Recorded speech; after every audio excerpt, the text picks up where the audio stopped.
Good morning, I'm Lucky Castañeda. I'm direct lang na isa pa ulit. Hindi, okay. Iyan mo ulit na lang ulit, Sergio. Kasi i-upload sa YouTube yan eh. Nanonood ako ng kapil sa YouTube. Pagkakat na lang. Okay.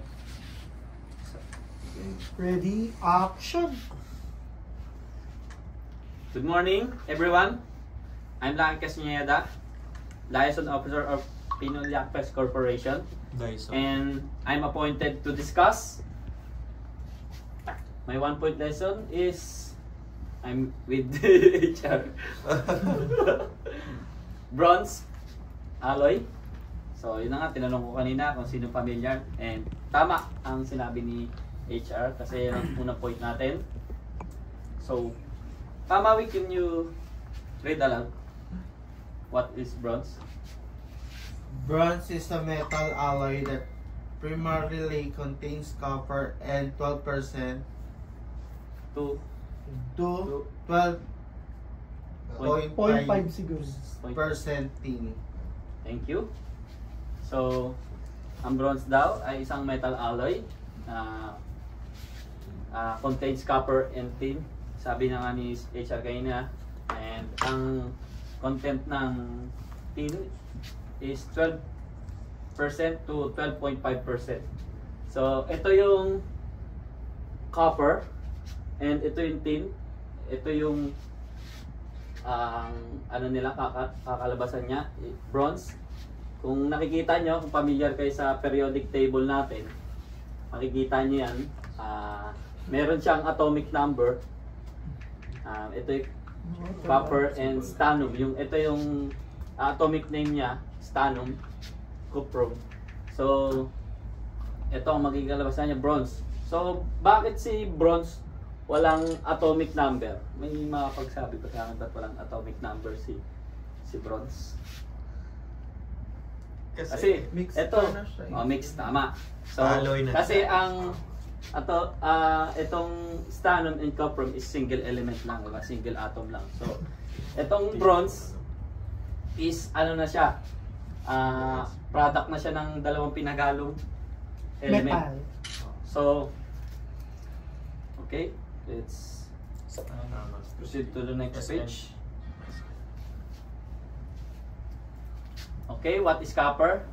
Unahin muna natin yung isa muna niyang halo. Ang copper, can you read, Adrian? Copper is a ductile and malleable metal with excellent thermal and electrical conductivity. Copper is found naturally, although it is most abundant in minerals like chalcopyrite and bornite, distinguished by their reddish gold color. Thank you, Adrian. So, ito yung isa sa element ng copper. Yan. Copper is a ductile and malleable. Malleable metal with excellent thermal. So, next tayo sa saan yan? Oops. Masyado, no? So, ito naman yung pangalawang element ng bronze, which is tin. So, what is tin? Can you read, Derek? What is tin? Tin refers to a very thin form of tin. A soft silvery white metal. The term stannum is the Latin name for tin, which is used in various industrial applications due to its resistance to corrosion, malleability, and ability to form alloys easily. Tin stannum might be referring to tin and a specific tin for sheet, often used for coatings like tin plating, electronics, or in the production of certain alloys. For instance, tin plating is commonly used to coat other metals like steel to prevent rust. Where is it found? Tin is typically found in the nature of cassiterite, which is a mineral and primary source of tin. It is mainly extracted from areas like China, Indonesia, Peru, Brazil, and Bolivia. So, thank you, Kuya Eric. So, ito pala yung tin. Ito yung hinahalo sa copper. And ilang percent ang dapat ihalo natin sa copper para maging bronze? Maui? Ilang percent? 12% to 12.5. That's correct. So, ang tin, papaliwanag ko kung bakit siya nagiging bronze. So, tin, ang bronze ay may nagiging harder dahil sa tin atoms. So, ang effect niya, ang chemical effect niya sa copper, pag nagsama sila, it forces copper atoms together and restrict their movement. So, nagiging durable na siya. Once na hinalo mo yung tin, yung tamang timpla ng tin sa copper, nagbibigay siya ng strength. Nagbibigay siya. Kaya nasasabi natin ang bronze ay matibay. Kasi pinaghalo mo yung copper kanina, sabi kanina, copper is a ductile and malleable metal. Tapos pinaghalo mo na etong tin na yun nga, meron siya chemical effect na pag naghalo sila, magiging matigas. Yung atoms na itong tin talagang ini-intact niya yung chemical reaction. So that's why tulad nung report ni Kuya Ro noong nakaraan, kung ano yung brass, magpinsan lang sila eh. Magpinsan lang sila. Oo, parang ano, yung tibay ng brass tsaka bronze halos parehas lang. So matatapik rin natin mamaya yung mga working pressure niya. Halos similar lang rin. So nakakasunod naman lahat, no? Sa bronze and brass material, kung i-compare natin siya sa cast iron and ductile iron, saan si bronze doon? Sa ductile iron and cast iron. Sa ano niya? Sa parang when we talk about malleability and ductility, saan siya doon? Kasi dalawa din si ano, 'di ba? Sa metal meron tayong yung sa ano natin, body ng valve. Meron tayong cast iron and ductile iron. Si bronze, merong similarity sila. Si bronze tsaka si brass din. Parang same kay ductile iron at tsaka kay cast iron. Kung saan mo may ko-compare si bronze, na yung ano niya, yung 'di ba sabi mo diyan, hinaluan siya para ganito ganyan. So, ayun. Based on my research, sir, si bronze is less brittle sa cast iron. It's usually less brittle sa mga cast iron based on my research. And yun nga, sir, based doon sa tanong mo, siguro doon siya sa cast iron. nagiging parang same kay cast iron ng ano, ang katibayan niya. Opo, pero mas less daw brittle niya. Kasi si cast iron, di ba, brittle siya. So, pag nakuha niya na yung parang maximum pressure niya, PSI, magbe-break na siya. Mabibiyak na siya. Pero si bronze, brittle siya, pero less brittle siya kaysa sa cast iron.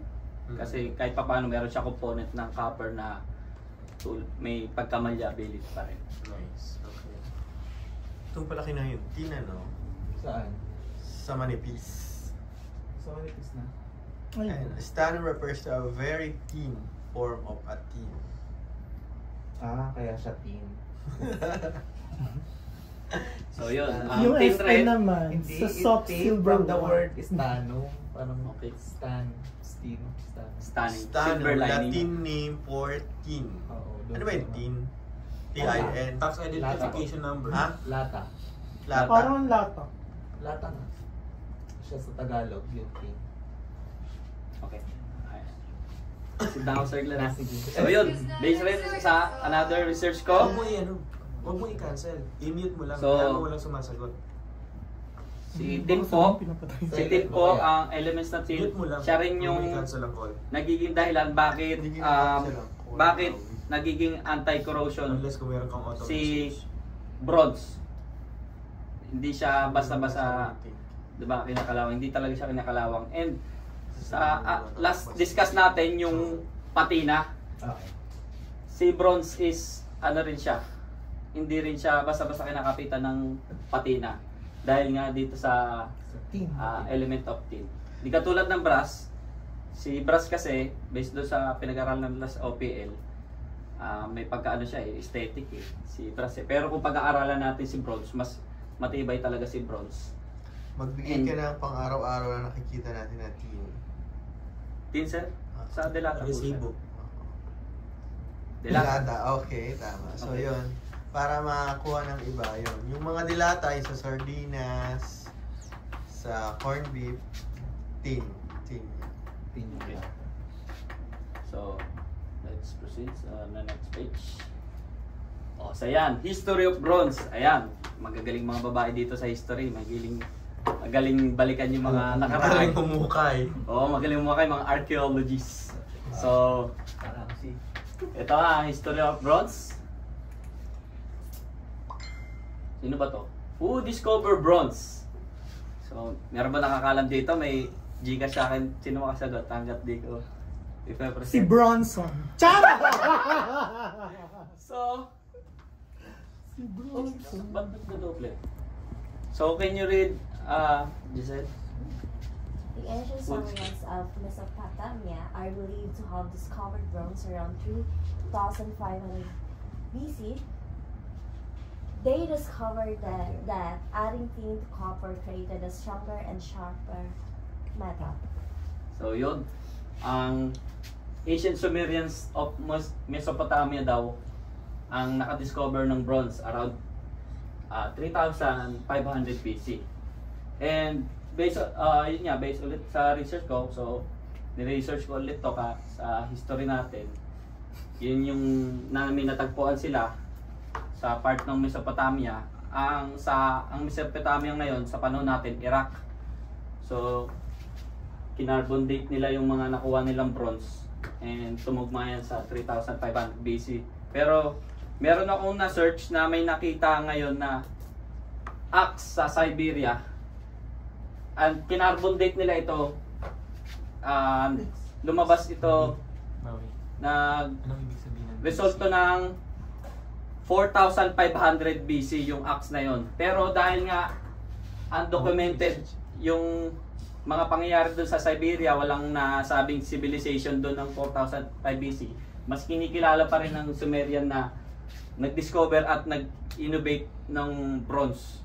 Kasi ang bronze, kung mapapansin nyo, isa yun sa pinakamatatandang bagay o na-inventor eh. Kasi kung nag-aaral tayo ng science, di ba? Ano yung mga age? Stone Age, Paleolithic Age. Di ba? Yun yung nauna. Yung Paleolithic Age. Yun yung, di ba? Nag-aaral pa tayo ng Homo sapiens. So yun yung mga yun. Siguro based sa atomic number niya kung kailan siya na-discover. Okay. Charot. Tapos, Baka lang. yun nga. So, Kasi yung almost dating sa 1,000 years yung Carbon date daw. dumaan sa Stone Age bago na-invento yung bronze. And nung na-invento yung bronze, isa ito sa mga nakapagbabago sa istorya ng mundo. Malaking ambag to. Kahit ngayon ginagamit natin to sa mga electronics natin.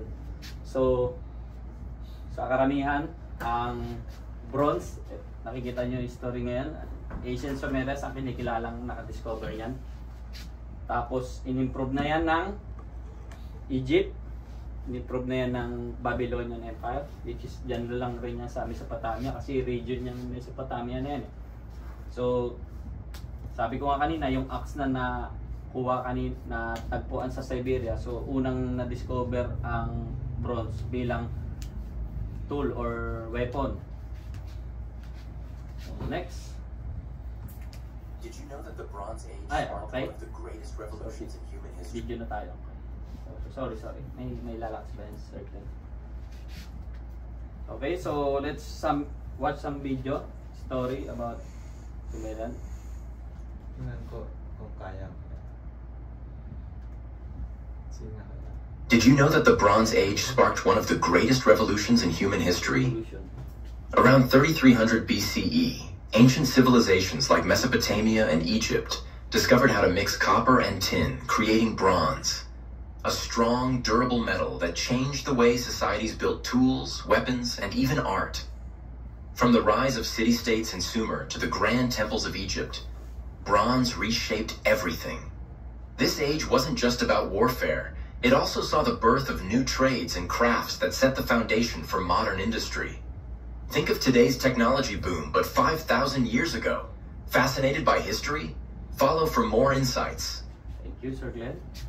So, yun nga, no, na-revolutionize ng bronze yung mundo.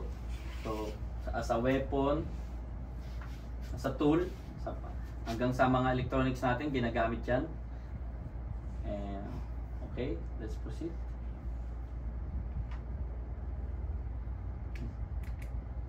Okay, so ano naman tayo? Connect naman natin yung topic natin ngayon sa kung ano meron natin dito sa opisina yung about plumbing and valves. So, history ulit, the Romans invented bronze bulbs in the 1st century BC. They used them in their canal system, plumbing, and water control. So, naalala ko sinong nag-OPL dito dati ng pipes yun, di ba? Romans din ang innovate. Nag-innovate ng pipe na gamit conduit. Ano ba ginamit nung mga Romans? Parang flow na? Stone. So, innovative talaga tong mga Romans, no? So, meron ng bronze niyan, pero yun nga, as time goes by, na i-innovate na papalawak nila o na-improve nila kung paano gamitin yung bronze. So yun na sabi nga dito, the Romans invented bronze bulbs in the 1st century BC. So BC, ano ba yung BC? May nakakalam na BC dito, Maui? Before Christ. Before Christ. Sir, nag-research yung scientific. Kanina tinanong. BCE. BCE daw. Scientific, ano naman niya? BCE. Search muna niya.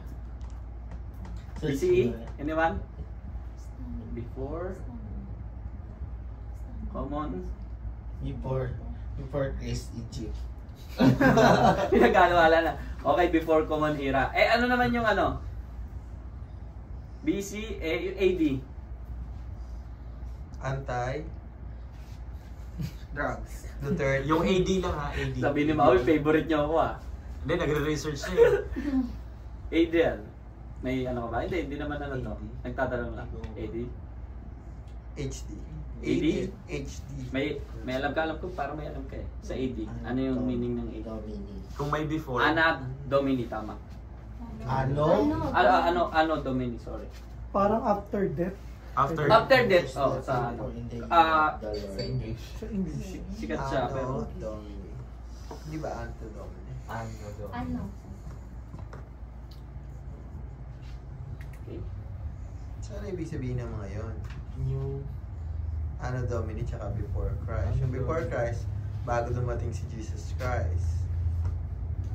Anno Domini, after death ni Jesus Christ. Meron pang AC. Meron din DC. Accelerating curve. So, yung Alternating. birth and death of Jesus Christ ang nagde-dictate ng calendar natin. Yan. Gregorian calendar pala yan. Kung malalaman niyo. Gregorian calendar.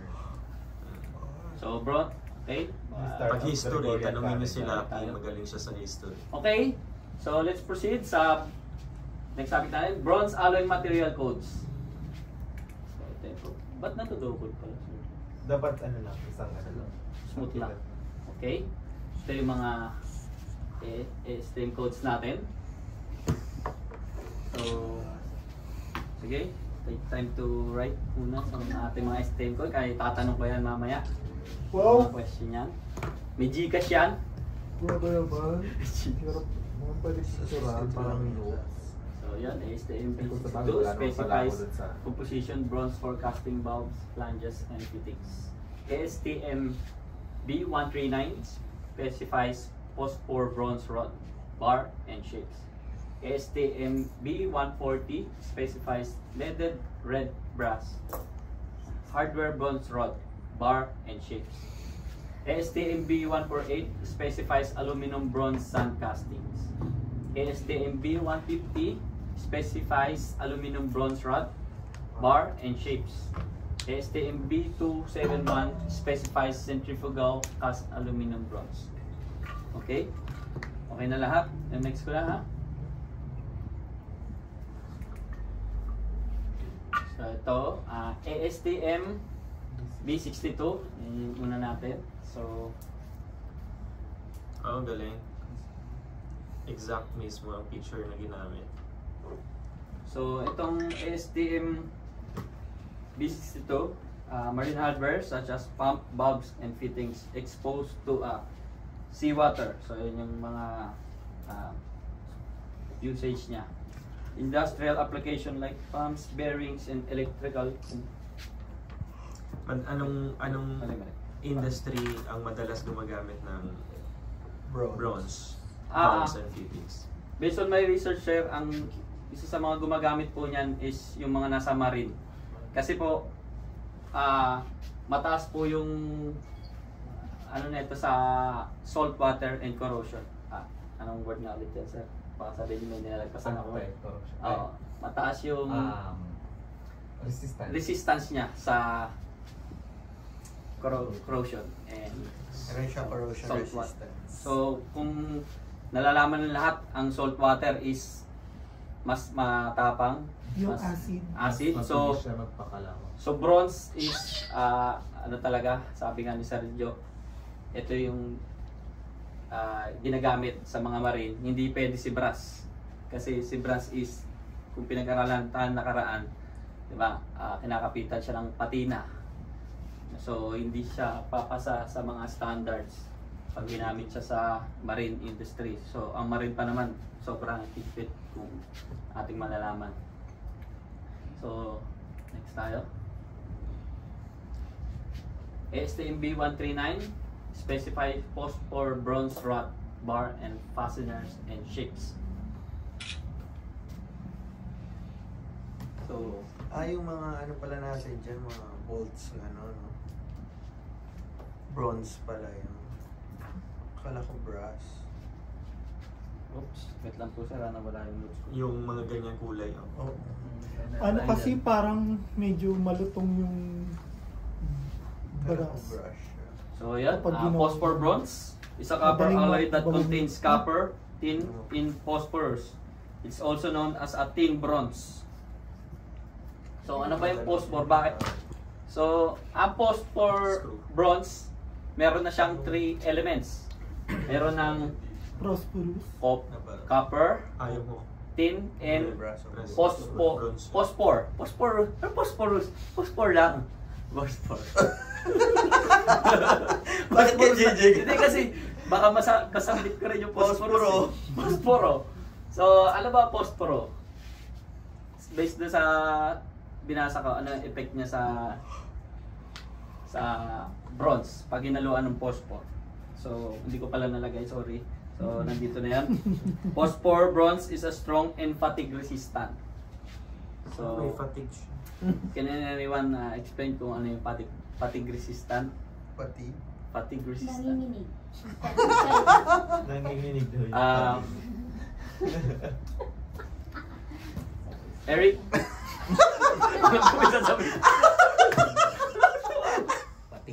Hindi ko alam. over fatigue.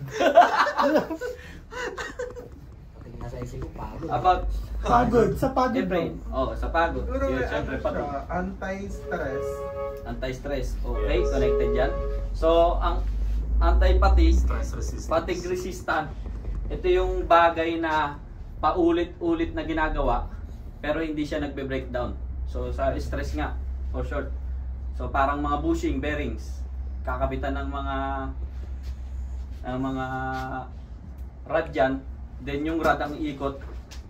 So, dahil nga fatigue resistant tong si bronze, hindi siya basta-basta nadetect. Kasi ang metal, ang mga metal, mga iron, pag umiinit yan, di ba, as we learn sa mga last OPL natin, pag umiinit, nag-expand, pag nababanat. So, pag lumalamig naman, nag-shrink.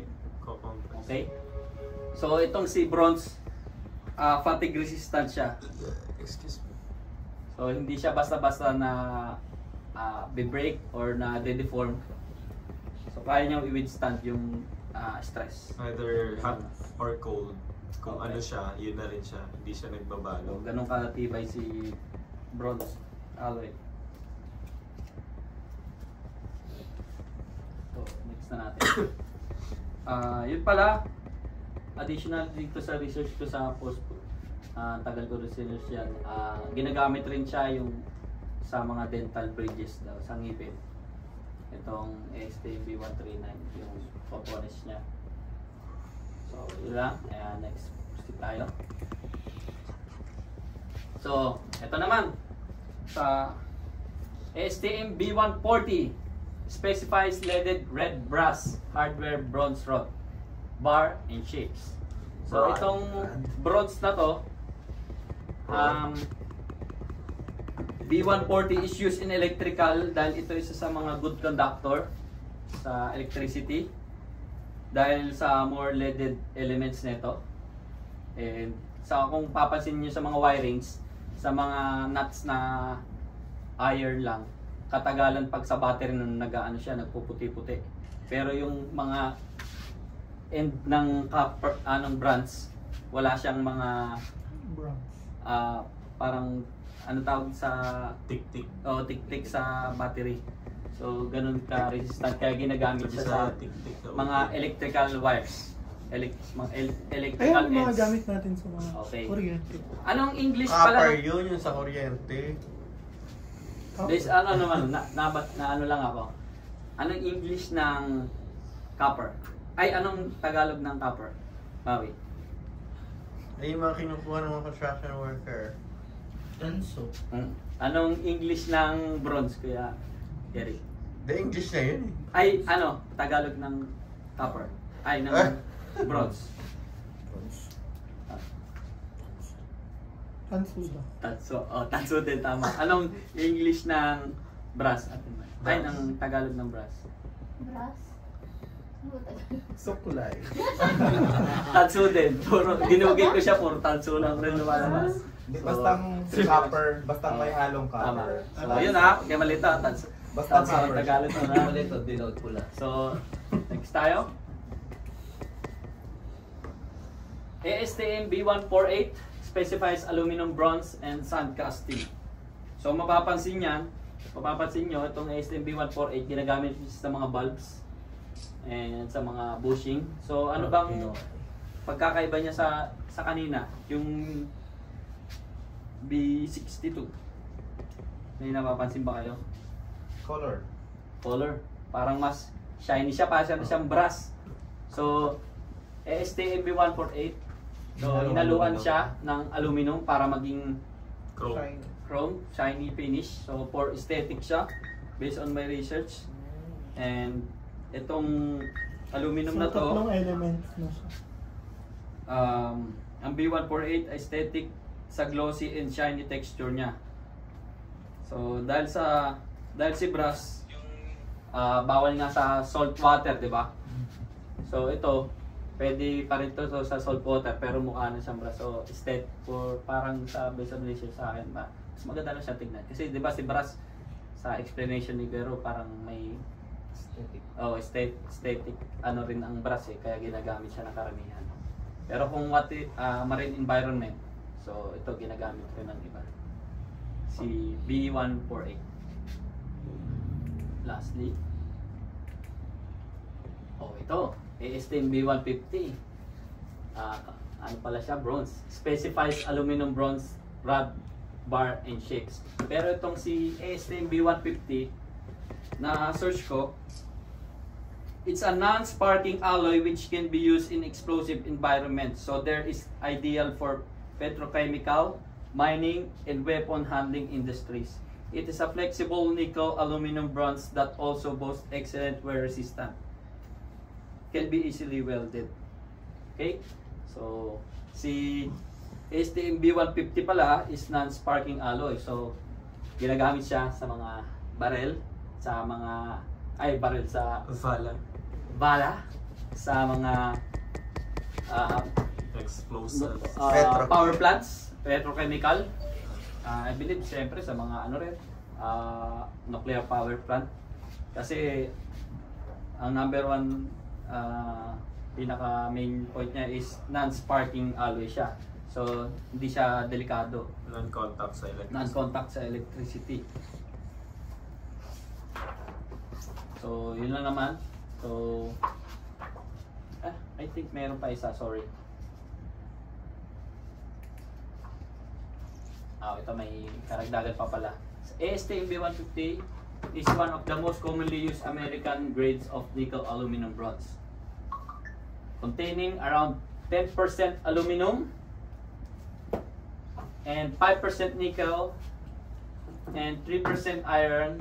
The alloy offers an inherent high strength and hardness combined with a very good toughness and excellent resistance to wear, shock, and abrasion. So, Kuya Eric, ilang percent ang aluminum sa ASTM B150? 10%. 10%, very good. And Maui, ilang percent ang nickel sa component ng ASTM B150? 2%. Ay, 5%. Yeah, okay. So, makinig tayo para hindi tayo magkamali. Okay? So, sabi dito, it's very good toughness and excellent resistance to wear, shock, and abrasion. So, next tayo. So, ilang ano na siya? 1, 2, 3. 18% na siya. So yung ano niya? Bronze na. Yung bronze. iba na. Pinaghalong copper at tin. Next tayo. Ayan, ang ASTM B271. So, kung nakikita nyo sa mga ganyang kalaking bagay, saan ginagamit yan? So, diniscuss natin kanina kung anong environment yung tinanong sa akin Sergio. Christian, saan ginagamit yung mga malalaking centrifugal? Ito po pula, centrifugal pala to. Ang tawag dyan. Centrifugal. So, marine, tama, sa barko. Siyempre, ginagamit to sa barko. So, yun. Ginagamit siya sa barko. Marine. So, Marines. any question? Any concern? Concern? Nagpapaikot O na ba? nagsabay tanong? Wait lang. Wala You naman kayong know, tanong, sir? we have take down 100 questions in our notebooks. Wala na questions. So, Bronze valves are used to control indirect medium such as magbigay sa akin. Kay PJ, may bigay pa? Kasi sabi ko nga kanina para pinsan lang silang brands na natapit ni Zero. Si Kuya talagang ang susukian ko ng tank dito kasi siya yung last nag-open kasi kaso wala eh. pinsan lang yan eh. Nabigyan niyo So, nata ng kaya kay PJ, bigyan mo ko ng mga examples na medium na pwedeng Dumaan dyan. water, tama. Eric, Ano? kung sa water. Gas daw. Gas, tama. Giselle, may idea ka? Wala, okay. So, okay lang. Mamarts, oil. Okay, si EJ. How about ikaw? Seawater. Region? Kasi ano maalat. What? No, water. Petroleum. Ano pa? Meron pa iba? Ano? Water. Petroleum. Petroleum. Air. Air. Oh, ito. Exactly. Seawater. So bronze valves are used to control indirect mediums such as water, oil, gas, air, and chemical. Ano pagkakaiba ng gas tsaka ng air? Ito po kasi sir, based dito sa sinerge ko, yun, experience kasi sinama ko siya. Hindi ko siya sinama eh. Pero dinagdag ko siya kasi tinanggal ko na po siya. Pero binalik ko ulit kasi may naisip ako. Correct me if I'm wrong lang. Yung sa vulcanizing. Hindi, tsaka oxygen. Oo. Sa boxing pag hangin ako ng gulong, yung end niya bronze. Di ba? Valve naman yun sir yung sa... So, air lang naman. Wala naman siguro lumalabas na gas doon. So, ano ba yung air? Is a form of? Gas. It's a form of gas. So, yung gas is? An air. Air. So, isa lang sila sir. Okay sir. Thank you. Yung chemical, anong klaseng chemical yung pwede sa bronze? Mga mild chemicals lang sir. Yung mga Tulad LPG. Yung LPG gas yun, ano? Kasi liquefied. Yung air, compressed air, yung sinasabi mo sa gulong. Okay. O yung sa chemical, anong example ng chemical na pwede sa bronze? Alcohol? Pwede. Alcohol, pwede. Pabangaw. Mild chemicals lang po. Mild chemicals. Dapat may nakalagay, mild chemicals. Yung ano ba, yung acido, pwede? Kuwari, Citric acid. bubuhusan ko si Maui ng acido, pwede ko Moriarty. bang lagay sa bronze, sorry. I-host na ganun gamit Hindi yung po siya bronze. pwede sir. Hindi pwede, why? Magkikreate siya ng chemical reaction sa bronze metal po. High acidic sir. Oo. Apo. Okay. Nice explanation. Proceed na tayo sa next page natin. Bronze valve working pressure. So, bronze valve working pressure. So, can you read, HR? Bronze bulbs. Stand up.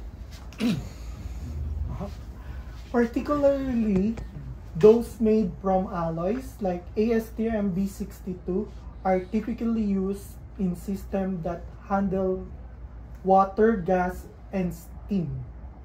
The working pressure of these bulbs is influenced by the material's property of bronze alloys, the size of bulbs. Parang Of the bulb. of the bulbs. Nasaan Bulb, dyan? walang S. Bulb. Nasaan Thank- dyan? Thank you, HR. So, wait lang. Pwede pala yung steam sa bronze, sabi dyan sa report nila. Yes po. Okay. Just Mga like high ng temperature gas. just like ng sabi ko nga kanina yung brass alos magpinsan lang sila ni bronze sa mga sa pag-research ko yung working pressure is Siguro yung ano siya. all the same. Yung daan. Pero may Copper. tanong lang ako which is parang hindi rin ako sure, so itatanong natin sa mga Teachers. superior natin, pero tatanong ko muna sa inyo. So sabi dito, the size of the bulb. Ano ba yung much stronger? Yung smaller bulbs or larger bulbs? Can you- Stronger yung, ano yung pinag-usapan? Pressure. Yung ano, kayang withstand yung Yung pressure. working pressure. So ano yung sa sizing? Ano yung mas Pressure. mataas ang mag-withstand ng pressure? Yung smaller bulbs o larger bulbs? Smaller. Smaller. So, Smaller. sinong smaller? Taas ang kamay. Kasama pa kami. Huwag na muna Apo. kami. Smaller. Huwag na kami bumoto. Why? Opo, kaya sa inyo yung last na sagot eh. Why Hindi, sabi ko nga, tatanong natin. Totoo. Why So, smaller? so, higher. Sino sa higher dito? Bolturo. Si Maui daw. Bakit smaller? Tumaas na kamay si Maui, we. Sige, sir. Sir, kayo ang may karapatan magtanong kasi sabi ko nga dito, tanong ko rin to. So, sila magpapatunay. So, sino dito ang may sagot ng smaller bulbs na mas mataas na? Mas mataas. Sagot pareho. Ay, hindi siya tawag. Huwag nyo kami sundin. Gayahin kasi kami, hindi kami sasagot kasi mamaya iyan na namin. Tsaka the reason kung bakit namin tinatanong yung kuwan, madalas si Maui, para alam namin kasi na ikaw yung mas kailangan pa ng maraming knowledge. Mali mo, Maui, mapunta ka sa taong deliver ka. Tinanong ka ng ganyan. Alam mo, isasagot. Okay, anong question mo, Lucky? So, Kung ano yung yun po. Sa bigger, sinong sa bigger muna? Sa size, bigger size na mas matibay, sino yung nagsasabi? Kanina, so wala. So, Depende, pag naka-tick, Okay? Stronger yung malaki. Sinong gusto nyo pong mag-explain sa inyong dalawa? Ikaw muna. Ikaw muna, Albert. Anong mas matibay? Yung smaller or? Smaller. Okay. Hindi mas matibay, mas malakas. Mas malakas yung ano, kaya niya mag-withstand ng high pressure yung small sizes ng valves.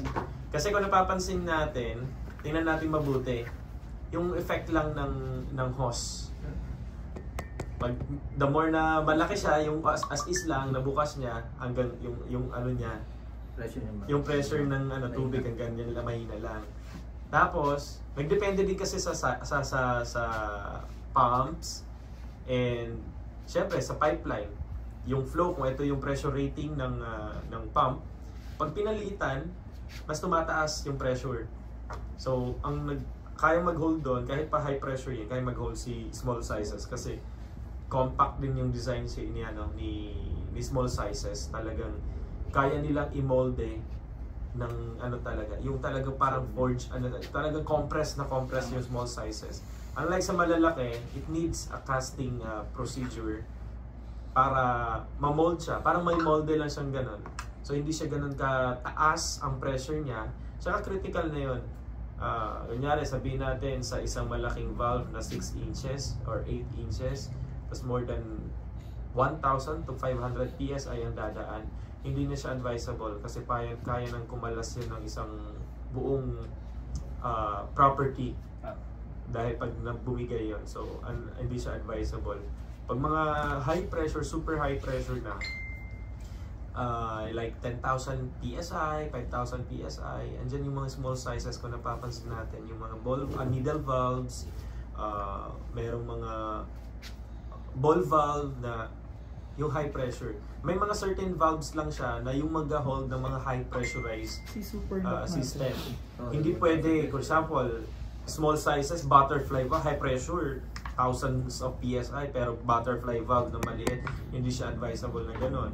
Hindi rin advisable ang gate valve na small sizes kasi yung mechanism niya doon, yung formahan, yung design, hindi siya advisable for very high pressure. Kaya nandyan si needle valve, andyan si ball valve na yung sa mga, kung napapansin nyo sa natin, yung sa super loop. Yung mga design, more on needle valve ang mga high pressure na mga ganon. Needle valve na siya. Yung meron nga, kung napapansin nyo, yung water pressure lang, nagkakat ng metal. Kahit gaano kakapal na metal, kaya niyang i-cut through the pressure lang ng water.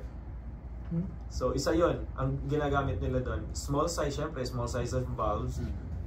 And needle valve, number 1. Needle valve, mayroon siyang 10,000 PSI. And more. Na mas malaki pa doon. So, isipin nyo na lang, yung sa gripo is 50 PSI lang. Makita nyo, 50 to 60 PSI. What else yung 10,000 PSI? Puto ng kamay. So, thank you, Sir Joe. Any addition? Kahit sa ganun, okay naman na kayo dun sa sagot ni Sir Joe? Pag dinaritan dun. Okay. So, sino makapagbigay ng sinabi ni Sir Joe, makakapag-summarize? Maui. Sama na ng tingin sa akin ni Maui. So yun, thank you Sir Joe sa pag-share ng about smaller na mas matibay ang smaller bulb. So, meron pa bang question? Example na lang natin pala, yung actual. Kung napapansin nyo sa products, pagdating sa fuel application, meron tayong carbon steel, ASTM A105, yung forged steel. Ako. Yung forged steel for small sizes lang siya. Kasi steam and high pressure yung niya, yung application.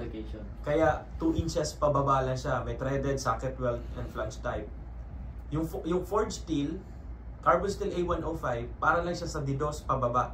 Pag meron ng kailangan na the same application, like for example, pang fuel, pero malaking size, 2.5, 3 inches, 4 inches, 6 inches, andyan na si WCB, si Castile A216.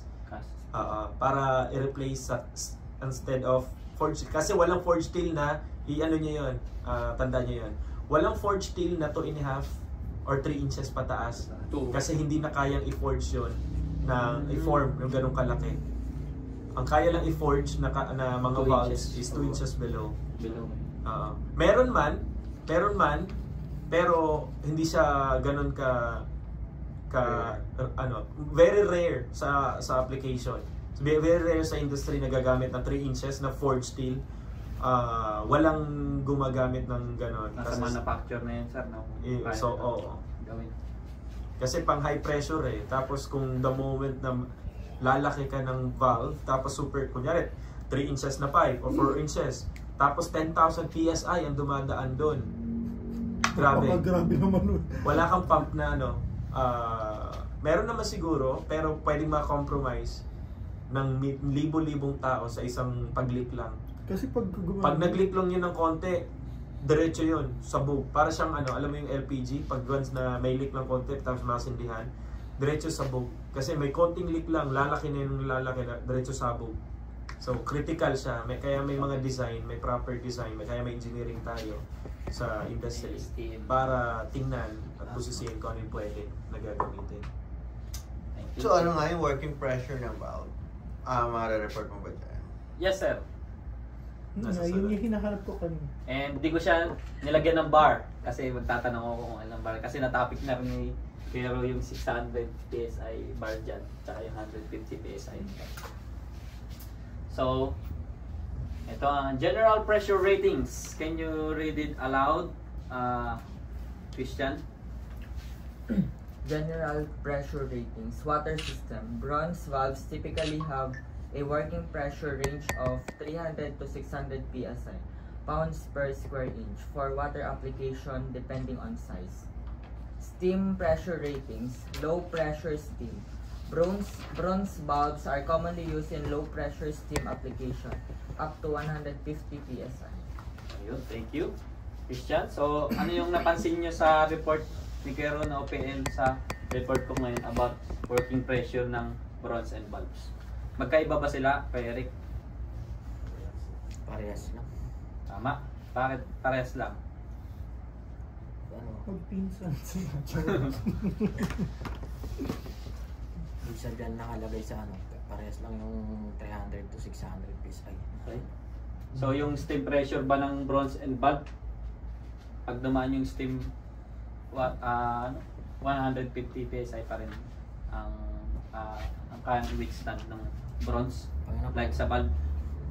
Di ba sa brass topic ni Kuero, 150 PSI daw. Pag steam, low pressure steam applications. Kasi sabi dito, pag itong water application lang, 300 to 600 PSI. So, kung pupunta naman tayo sa steam pressure ratings, kaparehas lang ba niya yung sa brass at saka sa bronze? Parehas lang. Okay. Question King. What is your conclusion in terms of pressure ratings pagdating sa valve? Sa bronze and brass lang tayo. What is your conclusion pagdating sa pressure ratings ng brass and bronze valves? What is my conclusion, sir? Therefore, you conclude that meron tayong binabanggit dati na paulit-ulit na which is coming from Sir Eli mismo yung terminology na yon, na pressure is ganito ganyan, may changes siya if magganito basta sa P1, P2. Yung gusto sabihin ni Joseph, what is your conclusion about the pressure rating of brass and bronze in regards to the temperature? Wait lang, sir. Medyo... Kasi tingnan natin, makita natin, pag general purpose siya, 300, 600, pero yung naging steam siya, which is steam, medyo mainit, naging 150 na lang siya. So, what is the conclusion for that? Yun yung gustong tanong ni Joseph. Ano lang naman, kung naalala Para ka. palagi naman sinasabi yun, so ma-remind din yung lahat. What is the relationship between the pressure and the temperature in regards to the use of valves, any valves? Hindi lang bronze, saka hindi lang brass. May word siya na ano, okay, sa Converse na sapatos. Parang sounds like. Mathematical terminologies yung sinasabi ni Joseph. Conversion. In Alam ni F-frame. Ano effect? In Pressure cognate. is in kinamper kalalu. Sunod sa tayo. When the temperature highs, the pressure goes down. When the temperatures low, the pressures becomes high. Kasi yung pressure temperature, para dapat yung mag-asawang bagong kasal. Pag si pressure mataas, dapat si temperature medyo mababa. Pag si temperature naman mataas, si pressure dapat mababa. So parang mag-asawa lang. Kasi pag nagsabay sila, sabog. Pero may pinaka terminology na gagamitin mo dyan. Paano mo siya explain in technical way? Medyo ayun. ko na. Sige, para sa kaalaman ng lahat, para at least mas ma-internalize natin yung OPL ni Lucky. Always remember that pressure ratings sa pressure performance ng valves or any fittings, it is inversely proportional based on the temperature or of the medium. The more na umiinit, bumababa ang pressure. The more na lumalamig or umaan ng tubig, yung natural water lang, yun nandyan sa gripo natin, yun yung matataas ang ang pressure. Kasi intact siya kung ano yung pressure rating niya, yun. Pero pag uminit yun, lumalambot kasi yung bakal. So hindi siya pwede na high pressure, high temperature na, mainit na, mataas pa yung temperature, sabog. Kaya yun yung example ni Sir Ellie na sa mag-asawa, kung ang pareho lahat mataas, mag-aaway, sasabog talaga. Tama, sir. Kaya dapat, therefore, we conclude, ang magiging doon, therefore, I conclude that pressure is inversely proportional based on the temperature or application. Ganon. When the temperature highs, the pressure must go down. And when the temperature lows, the pressures goes up. So, okay, ulitin mo lang kasi sinabi ni Sir Joe. So, ayun po. I conclude that we pala. We conclude that pressure and temperature is inversely proportional. R ba? R proportional. Kasi marami. It's like it talks about different It's like currency and gold din na different mediums. Pag mataas ang gold, bumababa daw ang dollars. Pag mataas naman yung dollars, bumababa daw yung gold. Based lang rin yun sa napanood ko. Yun yung narinig ko yung inversely proportional din yung gold tsaka dollars. So, thank you Sir Joe sa and knowledge. So, next na tayo. Oh, bago ako mag-next. Ano yung sa 600 PSI, ano yung bar ng 600 PSI, Maui? Sinagot mo na kay Kuya Ron nakaraan yan. Gusto ko lang ma-remind sa'yo kung naitanda.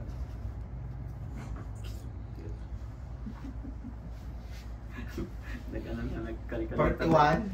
Yeah? 41 ano? 41 bars. Point? May point pa. May point pa, nakalimutan yung point. 41.36. Mali. Isa lang. Sir. 41.4. Very good. Mo. That's correct. Madaran. Galit pa siya. Oo nga naman. Ni-round up nga naman. 100 PSI. Adrian, ano yung bar ng 10.5. 10.5? 10.3. No. PJ? 10.3, that's correct. Ito naman, hindi naman natin ito na pag-usapan. I-round up mo sabihin. Walang cellphone. Ano yung bar ng 300 PSI? Atin nyo na So, to. 21.4. 20.7. 20.5. Ay. Wala sabi ko wala ang cellphone. 20.7 nga. 20.6. 7. Okay. Tandaan nyo yan ha. 20.68 kasi yun. Kung i-round up mo, 20.7. 26 yan, mas marunong ka pa kay Einstein. Hindi, actually mahaba talaga yan pag yung sa conversion. Yung pi, lahat tayo nakakaalam. 3 point, ilan yung pi? 14, 16, mahaba yun. 14, Mahaba, sir. 1592. At, galing ko sa Again, Maui. May I What is the value of have pi? A cup of coffee. Yun yung ano, Pi? yun yung R, pi. May napaka 3.14. 3.14162. Oh, gumanon pa siya. Ay, So, let's proceed sa next. Pero yung mga natin. engineers yan, 3.40. So, ito, mga things made in bronze. So, may mga idea, give me example nga bago ko i-present yung mga gawa sa bronze. Statue. Medal. Hindi, ano yun eh. Yung made things nga eh.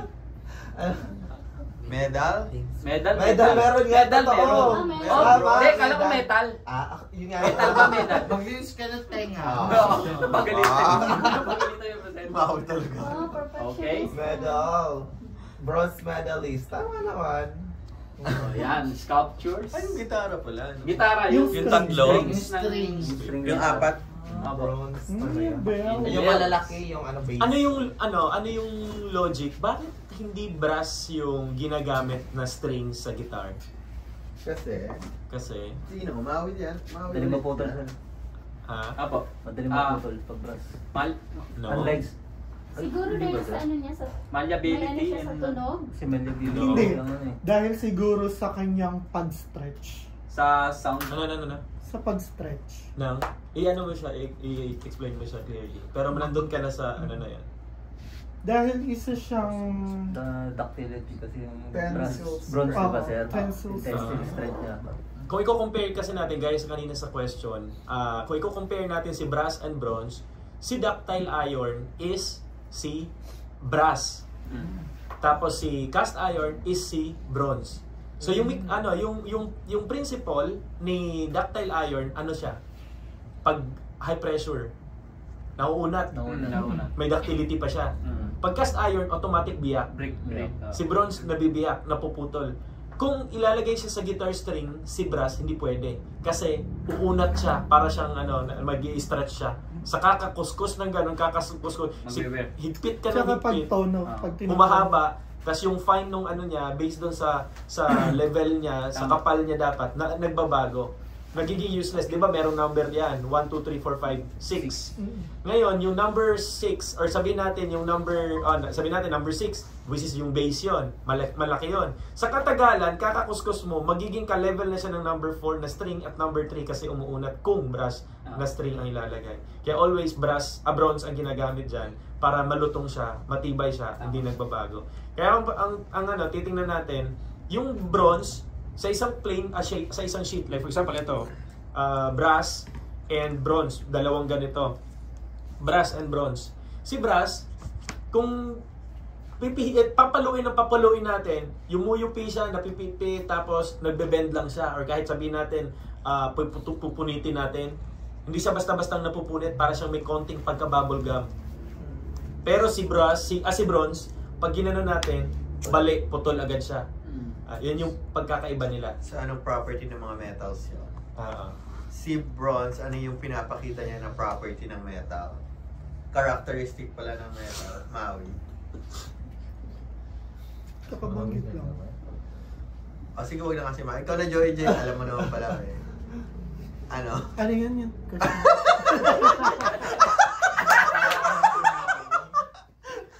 Character ng brass? Bronze. Yung brittle. Tama ba yun, Lucky? Ano po yung... Ano kasi nalito ko eh, brittle. Ang inaano ni Sir Eli, ano yung parang... Bronze. Characteristic. Oo. Nako, brittle. Tama ba? Based sa explanation ni Joseph. Yung bronze ay... yung bronze ba, Sir? Ano siya eh, may pagka-malleability. Malleability or... Isa ba? Hindi daw siya napupunit eh, agad-agad. Para siyang bubblegum. Hindi, brass yung parang bubblegum. May konting pagka-bubblegum siya na hindi kaagad na pupunit. Si bronze kasi, automatic, pag binend mo lang ganon, putol agad. Kaya yung sa explanation ko kanina, para sa bronze Tupperware pala. Ang ano ko kanina, bronze is brittle but it less brittle in cast iron. Okay, so brittle yung isang word, tapos malleability. Okay. Tapos kung titingnan nyo, sa sculpture, ang reason, bakit kaya bronze? Pwede naman brass. Kasi pareho naman hindi nangangalawang kung pang-design. Sa may sculpture kasi, kung gagamit ng brass, madideform siya. Mawawala yung pinaka pattern, magbabago, may konting mahulog lang yan. Ngingiwi ang ganon, konti, mabagsak man, magkakaroon siya ng... Maiiba yung structure ng design. So, gumagamit ng bronze para hindi ganon basta-basta tawag dito, masisira yung design. Yung structure ng pinaka-design is hindi siya basta-basta mabago. So, bell, bakit siya bronze? Pwede namang brass. Pinapalo nga yung... Kung pinapalo kasi yon maglilib yun ng mark na magpuro bukol-bukol hanggang sa parang mag-white siya, hanggang sa hindi na magagamit, i-redesign ulit. Kasi nai-stretch siya na nai-stretch kung brass ang ginamit dyan. Sa kakapalo ng gano'n, nagkakaroon ng parang hammering, nag-iiba ang structure, yung design mismo ng pinaka-bell, mawawala. Pero pag bronze siya, hindi siya nagbabago yung ano niya, yung kahit anong force mo dyan, hindi nagbabago. Sa medal, ganun din ang purpose. Bakit bronze? Kasi nga, para hindi nagbabago. Ano kasi yan memorable kasi yan Parang, siyempre, pag binigay yan, it's an award na binigay na kailangan, yung iba, dinidisplay, century pa talaga yan, tumatagal sa display. Kasi para hindi siya ma-deform. Hindi mag-iba yung pinaka-design niya, yung structure ng mismong medal, hindi mag-iba. Yung nakaukit dyan, hindi maiba, hindi mabura, hindi mawala. Kaya yun yung purpose. Kasi kung brass yan, mabibend, mag-iiba yung maipit lang siya ng katagalan. words na inukit. Oo. So yun yung mga reasons kung bakit bronze ang ginagamit. Kaya may mga certain, may mga specific application ang each materials. Kaya andyan ang engineering world to identify and classify the material. Sabi ko kay Inday. Ayan. Tama ka dun, Sergio. Tama ba? Sino to? Tama ka dyan, Sergio. Joke lang. Okay, next. Okay, trivia. Medyo may trivia tayo kasama yan sa binigay sa atin. Oh. So, ang bronze pala ay isa sa mga pinakamahal na eskultura na naibenta na nagkakahalaga ng HR? 141.3 million dollars at auction in 2015. Grabe naman yan. So, gawa sa bronze ang pinakamahal na sculpture. Sabi nga ni Sergio kanina, bakit naging mahal? Kasi bakit ginagamit sa sculpture? Kasi nga, yun nga, hindi siya basta-basta na de-deform. Hindi siya basta-basta na yung parang pag nabagsak, ma-de-deform o tulad ng brass. Pagdating dyan sa kaya siya nabenta ng mahal, in my understanding, my own opinion, bawat design kasi, base din sa mga nakita ko at parang na-research ko, bakit nagkakahalaga at nagmamahal yung isang sculpture? May mga angulo yan For example, yung pagka-design yan, yung mula nung ginawa yan, may angulo yan, may drawings pang kasama yan, may pattern. Dapat, kunyari, yung angulo ng kamay niya nakaganon. Dapat ganun pa rin yun, century na ang dadaan, ganun pa rin yun. Pag nagganon na yung kumote na yan, hindi na yan ganun kataas ang value. Kasi naiba na yung design niya.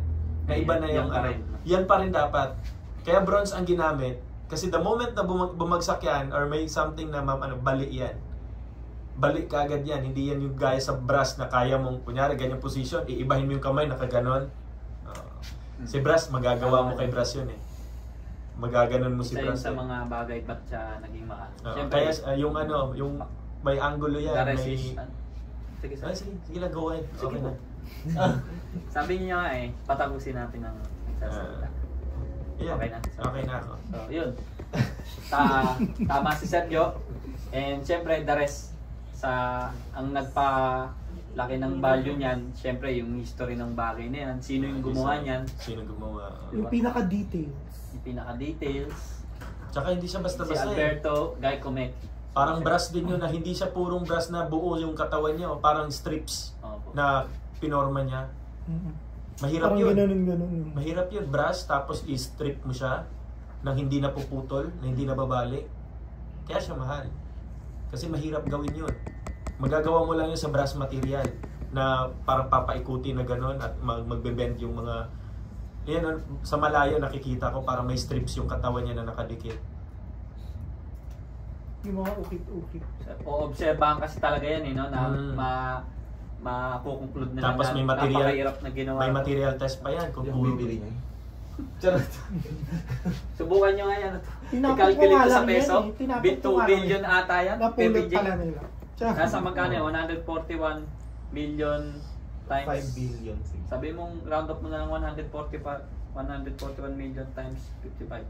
7 billion peso. Grabe. Sino bibili? 1.7. So, yun yung trivia natin for today about bronze. Sa mga collector. Kaya nakita mo yan doon sa ano. Kinuha mo. Pumutol ka Hindi, na may pa. laser na. Batikan yung sa mga movie, may mga laser na nakatabi dyan. Tsaka pag ganyan kamahal, habang tumatagal, mas lalo Mas siya lalo nagmamahal. naman. Oo, kaya binibili talaga. Eh, nung 19 ano pa? Investment din ng mga 2015. collectors yan eh. So, okay. Let's put, Siguro nasa ano na yun ngayon. Grabe lang. 250. ang questions na, Sir Glenn. May madagdili lang naman itong mga question ko. Ayoko na kayo pahirapan. Sige, kami muna yung may question bago si Lucky. Yung temperature ba na discuss niya? Hindi. Yes, Wala.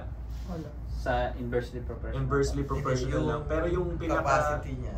Capacity, like for example, isang valve based dun sa Hindi pa sir, ASTM opo. Pero, B6. ay hindi ko nga po palang sama pero kung tatanungin niyo po, masasagot ko naman. Sige, anong temperature niya?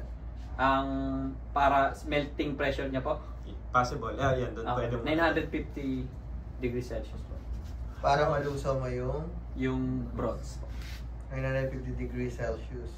How parang yung tanong ata is Melting pressure, tinanong ko naman po. Inano lang din. 1,050. 950 to 1,000. Yung capacity niya na magdadaan sa kanya na temperature. Yung pwede Capacity lang po? magdaan. Ay, Yung pressurized siya as well as mataas yung temperature. Hanggang saan yung temperature na yun na magiging operational pa rin yung system kahit pressurized. Kahit mababa lang na pressure, let's say 60, 80, 100. Ito po sir. Based nga dun sa topic ko kanina, low steam pressure ang ano niya. Gamit niya. Pwede rin po pa siya sa medium steam pressure po, which is 250. Ano yung pressure ng medium steam? Ayun po, yung temperature. pinaka last po na pwede niya gamitan is yung medium steam na kakalaga to rin. Nakalagay po is maximum po is 250 PSI. Temperature po. Celsius degree. Sa medium steam po yun. Celsius, Fahrenheit. Celsius po. Celsius. So 2.5 beses ng mainit na tubig. Apo. Hindi ko lang po nasama. Okay.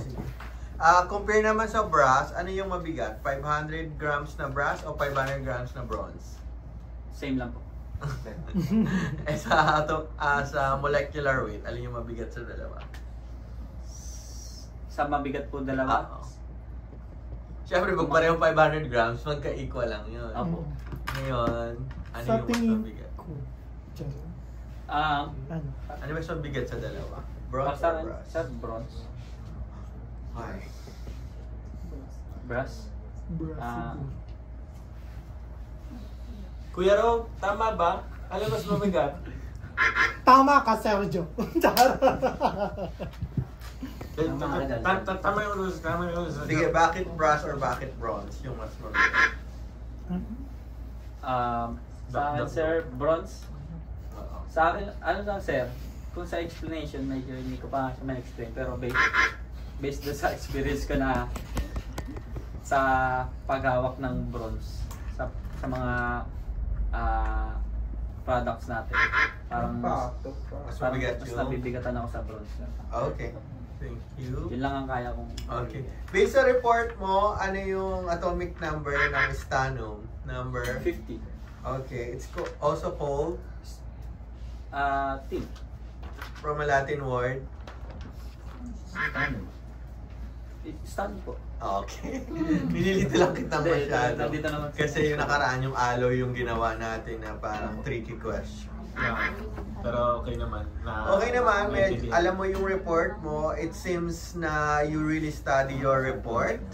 Na kahit pa ikot-ikutin ka, you know what to answer and how to answer. Then, meron kang mga research nakita naman namin. So, yun lang. Ikaw. Good. Thank you, sir. Maganda ang ano mo, maraming questions kanina na hindi namin in-expect na sasagot mo siya.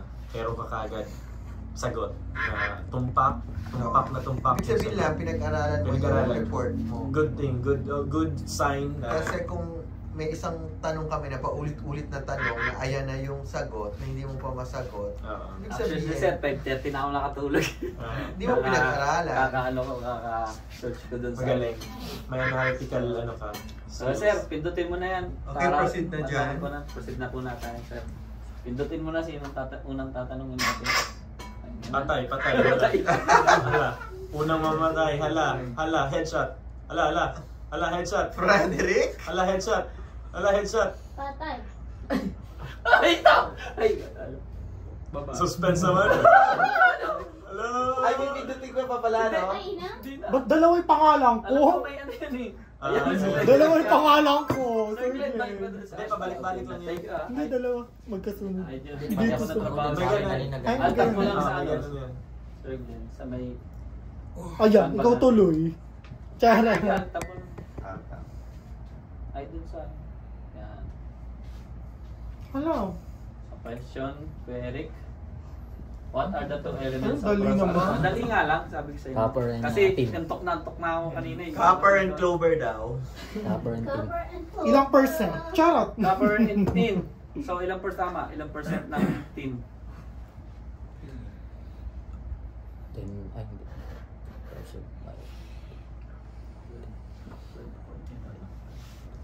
Eh, ano? 12 to 12.5. Tama. So, galing. Eric. Tama. Nakikinig si Kuya Eric. Tama. Next. Kuya Ro, ikaw naman. Tensya na, Sir Glenn, ha? Ala, kinasa na. Ala, kinasa na. Ala. Si Giselle, kasali ka dyan, Giselle. Maui. Giselle, si Maui. Ala, John Maure. Puro tama na nga. Hindi lumalabas si John Maure. Ay, nasa baba. Ayun. Ayun!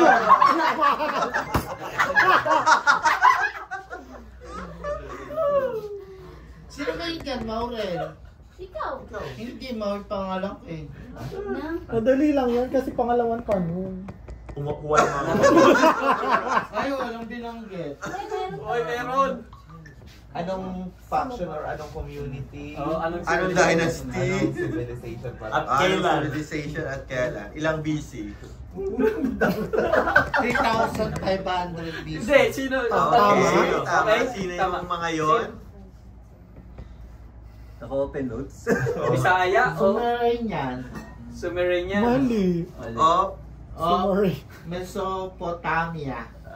So, tama. Dapat pala wala tayong notes. Kasi nga, question na siya. Okay, wala na tayong ano. Sumaria of Hippopotamus. Wala nang open notes. Madali lang naman. Hippopotamus. Madali lang yung question, kaya huwag na kayo mag-notes. Sige, Sir Glenn, barilin mo na. Dapat barilin. Ala. Ano? Nasa tatlo dyan. Parang si Giselle. Si Giselle na. Ano? Yan na. Ako yan. Nasa apat. Ayun, Napagano si Christian. Kita-kita lang. Parang siya yung tinamaan. So, Christian, this is your question. Give any AST material code for bronze. AST MB62. Correct. And, Galing. tama. Ano yung, ano na yun? Ano yung mga item na yun? Like, For casting flanges, valves, and fittings. tama. Mhm. O yan walang open on si Christian. Diba? Magaling. For casting. Sir Glenn, balikin mo na. Hala! Si Eric na. Nakaligtas na daw siya, nakahinga na siya ng maluwag. Ilag eh. Si Eric ilag eh. Pakilagay nga ulit dyan, Frederick. Ay, hindi na. Ano na pala siya? Oo, kaya nga nakahinga na siya ng malalim. Nako po, si Mama. Artin namin. So, madadali lang po. Again, madadali lang yung mga question ko. Hindi na kayo kakabahan dyan. What is the full name daw, Kuya Lak? Oh, what is the atomic number of stannum? Stannum SN. Atomic Number. Ay, number. Tinanong sa amin sa 118.7. Hindi. Atomic. Sa periodic table, pang ilan siya? Number, pang ilan siya? Ang ilan mo na doon? Nando doon sa Umalis na. Umalis ako kaya ako. Tinanong sa amin sa Oh, tinanong? Oo. Wala ako. Sa lapi. Pero, ha? Atomic number. Money? Oo. Yun yung Turo clue. mo yung gusto mong tumulong sa'yo. Turo. Saan ako ba tinanong sa kilala ko? Oo, kakatalong na. Pinaligoy-ligoy pa nga kami sa iyo. Wala ako doon. Sa lapik. Yun yung Sige, clue yung mo. tin. Ay, tin pala. Yung copper, pang ilan, Lucky Boy? 29. 29. Oh, yung stannum, pang ilan, March? 30? Pagkasunod. Higher pa? Answer pa. Sa lapi. Pag Pag sinabing sa lapi, nag-aaboy magkano ka. yun? Manuel, ano ba yun? Manuel Quezon. Hindi. Hindi. Ano? Hindi. Usmeña. Usmeña pala. Usmeña. 50? Ay. Ah? So yun yung Wala atomic ko number dun. niya. Atomic number. 50? Hala, pahirap na ng So ito sa 10 seconds lang para masagot yung question Wala, si Giselle Ano talaga ang yan. full name niya? Kasama Si Giselle pa talaga matatamaan, ano? Jeremiah Joseph. Ay, alam ni HR yan. HR yan. HR? Hindi ko nga alam yung gitna. Oh. What? What is her full name? May Gcash yan. 1, Lucky. 2, Ano nga yung M? 3, Apelido ng nanay niya. 4, Ma. 5, 6, Hindi ko alam yung M. Matang bata. 8, Yung 9, Castanyeda lang alam ko. 10. Hindi ko alam Mabagal ang M. yung M. Anyone? Hindi ko alam. Ano yun? Wala. Bisaya, Wala term mga ng mabagal. Ano ko Pangalan ko 100 sana to. Hindi ko alam. Bisaya yung- term ng mabagal. Bisaya ito. Maislaw ba? Maninay. Malapit na. Malapit na. Maninay. Wala. Malapit Sige na. na. Ayan na. Taas ang kamay para may Gcash. Wait lang. Ano Ma... yun? Mahinhin. Lalaki, ang taong lalaki na Bisaya term ng mabagal. Inugtong yun. Mabagan. Sa bagay, Bisaya lang makakakuha nun. Kahit ako hindi ko maintindihan. Mabagan? Si Kuya Man! Patrick, kapitbahay lang, hindi kilala. Maninay. Hindi, kulang. Malapit na. Alam mo yung M. Ay, hirap yung talaw ko. Man, King Lucky Castañeda naman yung pangalan. Man... Di ba? Manta, Manta. Wala na, sirit na. Sirit na. Ano yun? Lucky. Mantahinay. Mantahinay. King Lucky Mantahinay Castañeda. May King ba yung pangalan mo? Wala. Wala. Manta... Lucky Anak ba lang. yun, my king? Diba? Lucky Mantahinay Castañeda. Mantahinay. Everyone, Yung M lang. di- that's all. I hope Naging na... student ko yan dati sa sa philosophy si So everyone, I hope na marami kayong natutunan. And that's all. Thank you. Alright.